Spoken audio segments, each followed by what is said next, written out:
देख लेते हैं। It is reaction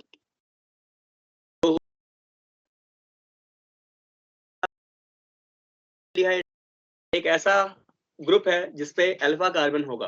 that means आपने पढ़ी थी क्लेजन रिएक्शन, फिर से रिपीट कर देता हूं, आपने पढ़ी थी क्लेजन रिएक्शन। क्लेजन रिएक्शन में देखा था एक पे अल्फा कार्बन है, अल्फा हाइड्रोजन बोलूंगा बेसिकली, अल्फा हाइड्रोजन है, और एक पे अल्फा हाइड्रोजन नहीं है ना। ये हमने बेसिकली देखा था क्लेजन में, बट वहां पे क्या थे, दोनों ही एल्डिहाइड्स थे। फिर हमने देखा था इसके बाद परकिन रिएक्शन, इसमें भी एक पे अल्फा हाइड्रोजन था, एक पे नहीं था, बट वहां पे क्या ले रहे थे आप, एनहाइड्राइड ग्रुप ले रहे थे, ब्रिज वाला ऑक्सीजन वाला ग्रुप ले रहे थे, एनहाइड्राइड ग्रुप आप ले रहे थे। इसके बाद तीसरा हमने देखा नोवेनेगल रिएक्शन, जिसको हम देख रहे हैं अब। तो नोवेनेगल रिएक्शन में भी क्या है, इसमें भी एक पे अल्फा हाइड्रोजन है, एक पे नहीं है ना। बट यहाँ पे जो आप जो कंपाउंड ले रहे हो वो है डाई इथाइल मेलोनेट। ठीक है, अब ये देख लेते हैं मेलोनेट है क्या, जनरली इसके बारे में डिस्कस कर लेते हैं। मैकेनिज्म आप ही लोगों को करनी है, क्योंकि मैं तो उसकी मैकेनिज्म करा चुका हूं। ठीक, चलिए। तो ये आपका बेंजल एल्डिहाइड, समझाने की आवश्यकता नहीं है, पहले की भी क्लासेस में बता चुका हूं क्या कि भैया बेंजल एल्डिहाइड क्यों उस पे अल्फा हाइड्रोजन है और क्यों नहीं है। इसके अलावा जब इसकी रिएक्शन करा रहा हूं डाइइथाइल मेलोनेट से, तो व्हाट इज डाइइथाइल मेलोनेट, इसको देख लेते हैं।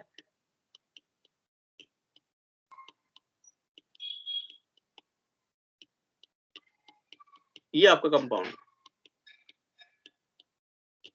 अब ये मेलोनेट क्यों है, तो भैया जब अगला चैप्टर पढ़ेंगे कार्बोक्सिलिक एसिड, तो जरा देखो, जब अगला चैप्टर पढ़ेंगे कार्बोक्सिलिक एसिड, तो उसमें एक एसिड हमें ऐसा दिख रहा होगा, मतलब ये diacidic dicarboxylic acid के एग्जांपल होंगे, क्योंकि इसमें आपको देखो दो कार्बोक्सिलिक एसिड ग्रुप दिख रहे हैं, तो di carboxylic acid type example दिख रहे होंगे। और इस वाले हम एसिड को कहते हैं मेलोनिक एसिड। क्या कहते हैं, मेलोनिक एसिड। आपको मिमोनिक्स भी याद कराऊंगा, कैसे हम इन एसिड्स को याद करते हैं, उसके लिए एक ट्रिक देखेंगे। ठीक, तो यहाँ पे देखो दो कार्बोक्सिलिक एसिड दिख रहे हैं और उसमें एक CH2 ग्रुप दिख रहा है। अगर देखो यहाँ CH2 नहीं होता, आपस में जुड़े होते तो होता ऑक्सैलिक एसिड। अब एक CH2 बीच में आ गया, it is called malonic acid, है ना। तो इसको कुछ ना कुछ ऐसे करके आप याद कर सकते हो, इसको ऐसे करके रेफरेंस दे सकते हो कि इसका भैया डाई इथाइल क्यों है, क्योंकि दो इथाइल दिख रहे हैं, और ये क्या है, मेलोनेट है, ऑब्वियस बात है। मेलोनिक ईस्टर है, क्योंकि COOR ग्रुप जो आप जानते हैं, C डबल बॉन्ड O और OR जो ग्रुप आपको जनरली देखने को मिलता है, ये होता है आपका ईस्टर। तो उसका नाम क्या हो सकता है, डाई इथाइल मेलोनिक ईस्टर। तो बुक में एक सिंपल सा नाम और दिया, डाई इथाइल मेलोनेट, है ना। एट जनरली ईस्टर का लास्ट में आता है, ईस्टर का क्या होता है, सफिक्स होता है, ध्यान देना, ईस्टर का सफिक्स 8 होता है। तो डाई इथाइल मेलोनेट हो गया, या फिर मैं सिंपल सा बोलूं डाई इथाइल मेलोनिक ईस्टर हो गया, एक ही बात है, आप किसी भी तरीके से इस नाम को बोल सकते हैं। ठीक, अब देख लेते हैं जरा, मैंने बताया था इस पे अल्फा हाइड्रोजन नहीं है, इस वाले पे देखो ये पूरा ग्रुप है, ग्रुप से पहला कार्बन होता है अल्फा कार्बन, और अल्फा कार्बन पे लगे हुए जो आपको दो हाइड्रोजन दिख रहे हैं, तो यहाँ पे मतलब अल्फा हाइड्रोजन भी प्रेजेंट है। अब आपको आगे की कहानी पता ही क्या करना होता है, जहां भी अल्फा हाइड्रोजन दिखना होता है वहीं से ही आपको प्रोटॉन उठाना होता है। तो यहाँ पे प्रोटॉन उठाने के लिए क्या दिया हुआ है, यहाँ पे प्रोटॉन उठाने के लिए आपको दिया हुआ है पिप्रिडीन। व्हाट इज पिप्रिडीन, तो आपको बना देता हूँ, यहाँ पे पिप्रिडीन बुक में लिखा हुआ है, बट आपको पता होना चाहिए व्हाट इज पिप्रिडीन। तो पिप्रिडीन होता है आपका ये कंपाउंड। ठीक है जी, BSc थर्ड ईयर में इसको और अच्छे से पढ़ेंगे। ठीक, BSc थर्ड ईयर में क्या पढ़ेंगे, BSc थर्ड ईयर में पढ़ेंगे कि भैया एक कंपाउंड होता है ऐसा, जिसे हम बोलते हैं pyridine. It is the pyridine. अगर मैं पायरिडीन का रिडक्शन कर दूं, मतलब उसमें हाइड्रोजन जोड़ दूं, तो मुझे मिल जाता है पिप्रिडीन। बाकी ये सब BSc थर्ड ईयर में पढ़ना है, तो उसके बारे में चर्चा जब ही करेंगे। बस अभी आपको पता होना चाहिए व्हाट इज पिप्रिडीन। तो पिप्रिडीन होता है आपका साइक्लोहेक्सेन रिंग है, बस उस हेक्सेन रिंग में C की जगह पे N आ गया, और यहाँ पे N आपको पता है 3 बॉन्ड है, तो नाइट्रोजन पे, तो उस पे एक लोन पेयर ऑफ इलेक्ट्रॉन होगा। बस क्या करना है, इस लोन पेयर से अब तक आप क्या कर रहे थे, -4 से प्रोटॉन उठा रहे थे, अब क्या आपको करना है, इस लोन पेयर से इस अल्फा कार्बन का हाइड्रोजन उठाना है। तो कार्बन पे 2 इलेक्ट्रॉन आएंगे, कार्बन पे आएगा -चार्ज, आप देखेंगे कार्बन आपको मिल गया। फिर वही आप जनरली यहाँ पे इनोलेट आयन बना के देख सकते हैं, बनाओ यहाँ पे इनोलेट आयन, करो इतना सा काम, डू इट, स्क्रीन पे ना देखें, ये स्टेप आप खुद से करेंगे। करिए, क्या बताया कि जो पिप्रिडीन है उसके लोन पेयर से प्रोटॉन एब्स्ट्रैक्ट करेंगे। किसका प्रोटॉन एब्स्ट्रैक्ट करेंगे, अल्फा कार्बन का। यही तो अब तक देखते माने। अगले साल BSc थर्ड ईयर में एक और टॉपिक है, क्या है, उसमें है chemical reactions due to enolate ion, reactions due to enolate ion. तो reaction due to enolate ion है, तो ऑब्वियस बात है वहां पे आपको क्या ढूंढना है, अल्फा कार्बन ही ढूंढना। क्वेश्चन आया 2005 में भी आया हुआ है, वहां पे पूछा था वाला जो आपका अल्फा कार्बन है वो ज्यादा स्टेबल होगा, यहाँ पे कुछ ऐसा क्वेश्चन था, ठीक है ना। तो वो जनरली क्वेश्चन यहीं से आप समझ सकते हैं कि कैसे अल्फा कार्बन का प्रयोग हम यहाँ पे कर रहे हैं, कुछ रिएक्शंस में पहले जो हम देख रहे हैं उसका प्रयोग कर रहे हैं। ठीक,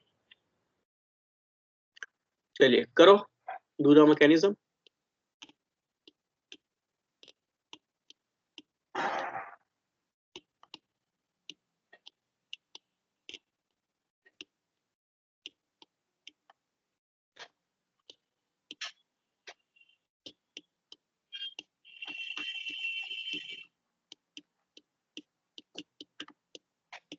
देखो इथाइल ग्रुप है, तो इथाइल ग्रुप को यहाँ पे C2H5 था, इथाइल ग्रुप को मैं जनरली ET लिख सकता हूँ।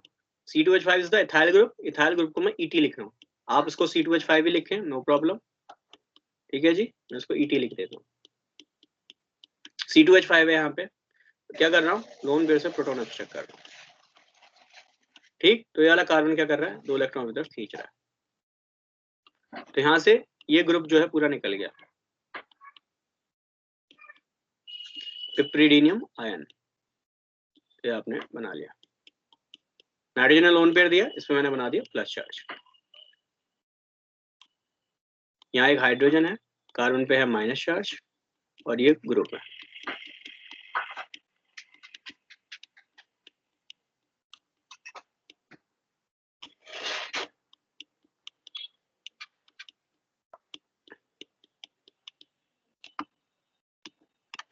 और ये माइनस है, 2 इलेक्ट्रॉन यहाँ पे, तो ये वाला carbon oxygen 2 electron.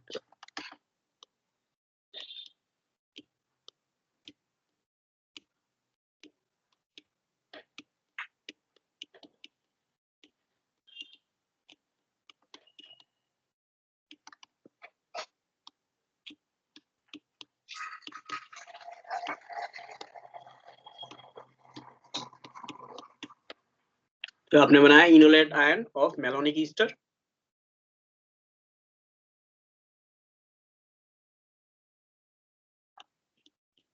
This is the enolate ion of malonic Easter.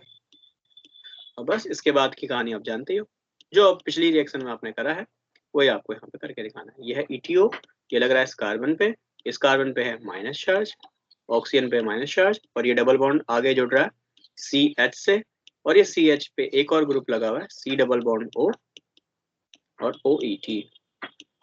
ठीक है जी, C double bond O and OET। ठीक, अब इसके बाद आगे जब इस रिएक्शन को करेंगे,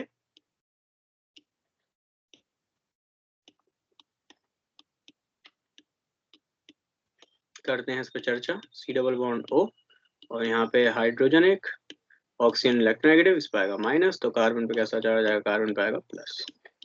ठीक है जी, ये 2 इलेक्ट्रॉन यहाँ देगा, तो ये वाले पाई बॉन्ड अटैक करेगा इस कार्बन पे, और ये वाला ऑक्सीजन 2 इलेक्ट्रॉन।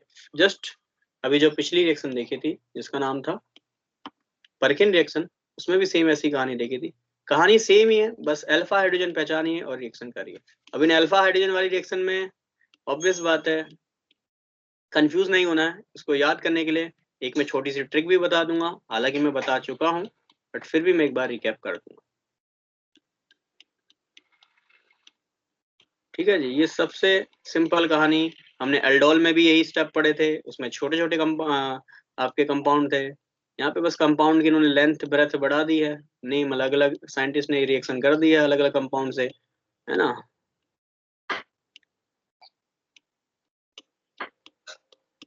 अब ये माइनस है, तो कुछ नहीं करना, वो जो पिप्रिडीनियम आयन निकला था उसको यूज कर लेना फिर से उसके प्रोटॉन को। जनरली यही काम करते हुए आए अब तक। यहाँ प्लस था नाइट्रोजन पे, माइनस है, प्रोटॉन उठा लो, नाइट्रोजन 2 इलेक्ट्रॉन वापस खींच लेगा, प्लस चार्ज खत्म हो जाएगा। जो पिप्रिडीन था वो वैसे को वैसे आप निकाल दो। ये जो लोन पेयर मैंने बनाया था तो यहाँ भी बना लो, कोई दिक्कत नहीं। फिर इसके बाद आप इसको बनाए ET, फिर इस पे लग रहा है ओ। भाई किसी ने अभी तक करके सेंड नहीं करा है, मतलब बैठे बैठे बस देख रहे हो। ये है CH, ये है C डबल बॉन्ड O। देखो इस रिएक्शन को कराने में इतना उत्साह नहीं है मेरा, क्यों, क्योंकि ये सब पता नहीं पहले कितनी रिएक्शंस में आपको करा।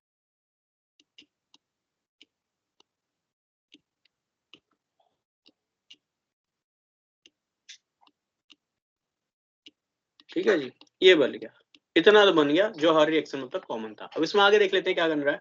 ये आपका ईस्टर बन रहा है, इसको भी बना लेते हैं। फिर इसके बाद हाइड्रोलाइसिस करा रहा है और सिनामिक एसिड बन रहा है, मतलब इसका भी फाइनल प्रोडक्ट सिनामिक एसिड ही बनाया हुआ है। तो इसको भी कर लेते हैं, मतलब इस स्टेप के बाद यहाँ पे हीट दे रहा है, तो हम भी हीट दे लेते हैं। तो यहाँ H है, हीट देंगे तो यहाँ से हाइड्रोजन 2 इलेक्ट्रॉन देगा, यहाँ से OH 2 इलेक्ट्रॉन लेके निकल जाएगा। तो हीट देने के बाद यहाँ से निकल जाएगा वाटर मॉलिक्यूल, जल, इसने निकाल दिया है। तो यहाँ पे आपको मिल जाएगा ET, ठीक है, O,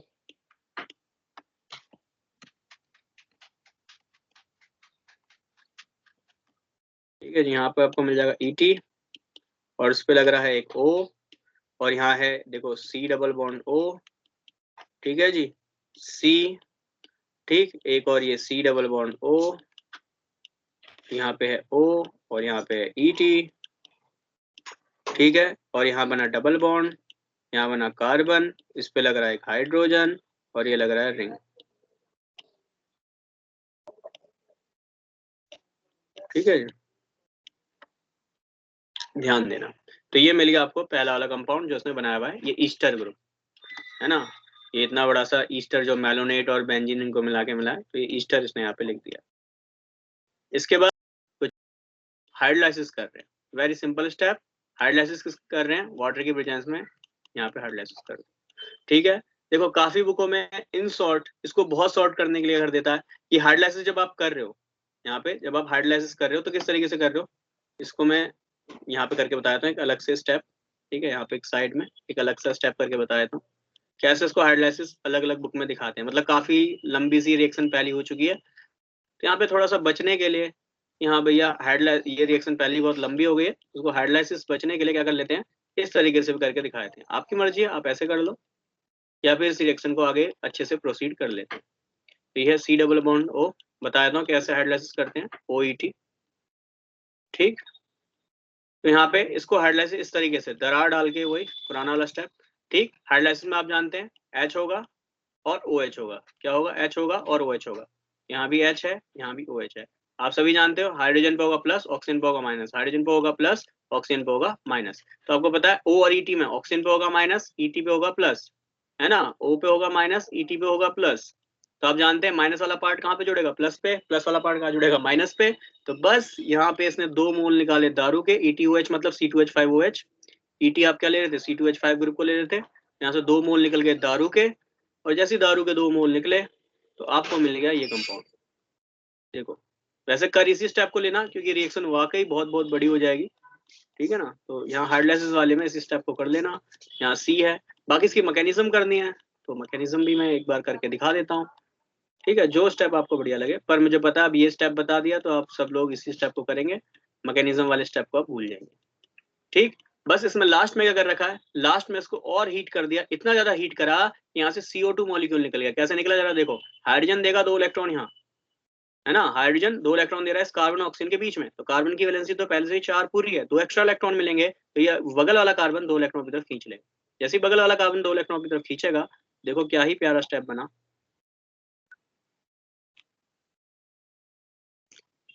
यहाँ है CH, ये है double bond carbon.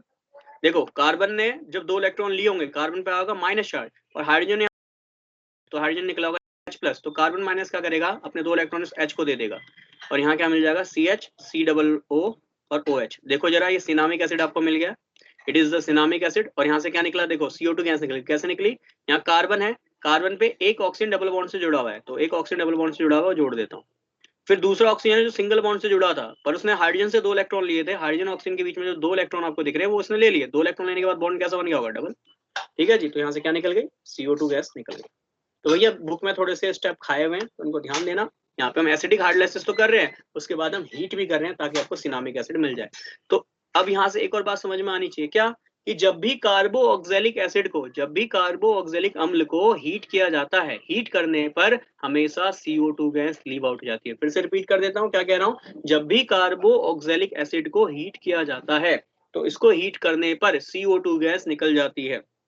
CO2 gas निकल गया। CO2 गैस जैसे ही निकली तो आप देख रहे हो ये हाइड्रोजन यहाँ पे जुड़ गया और आपको मिल गया सिनामिक एसिड। अच्छा मैं इसको और ज्यादा हीट करूं तो, अगर मैं इसको और ज्यादा हीट करूंगा तो भैया देखना जरा ध्यान देना इस बात पे कि अगर मैं इसे और ज्यादा हीट करूंगा और स्ट्रॉन्ग हीट करूंगा तो यहाँ से एक और मोल CO2 गैस निकल जाएगी, एक और मोल देखो CO2 गैस निकल जाएगा। आपको नहीं करना है, आपको फाइनल प्रोडक्ट ये बन गया है, पर मैं बता रहा हूँ कि जब भी कार्बोक्सिलिक एसिड को हीट करा जाता है एक सर्टेन टेम्परेचर पे तो हीट करने के गैस निकलती है और मैं इसको और ज्यादा हीट करूंगा तो सिनामिक एसिड भी कन्वर्ट हो जाएगा इसमें आपको दिखेगा ये 1 फिनाइल इथीन में। तो ये 1 फिनाइल इथीन में कन्वर्ट हो जाएगा। क्यों? क्योंकि यहाँ से एक मोल और CO2 गैस निकल गई। CO2 गैस निकलेगी, हाइड्रोजन 2 इलेक्ट्रॉन देगा, ये वाला कार्बन 2 इलेक्ट्रॉन लेगा, इस वाले कार्बन पाएगा माइनस चार्ज, यहाँ हाइड्रोजन ने 2 इलेक्ट्रॉन दिए, यहाँ से निकलेगा H प्लस, तो H प्लस कार्बन पे जाकर जुड़ जाएगा। तो ये देखो C और H के बीच में बॉन्ड बन गया और क्या निकल गई CO2 गैस। बट आपका फाइनल प्रोडक्ट क्या है इस रिएक्शन का, नोवेनेगल का और जनरली पर्किन रिएक्शन का, तो वह है सिनामिक एसिड। तो सिनामिक एसिड की 2 प्रिपरेशन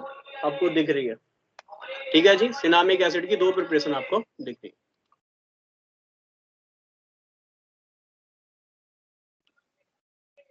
ठीक है जी, ध्यान देना इस बात पे। तो 2 रिएक्शन आपको देखने को मिल रही है।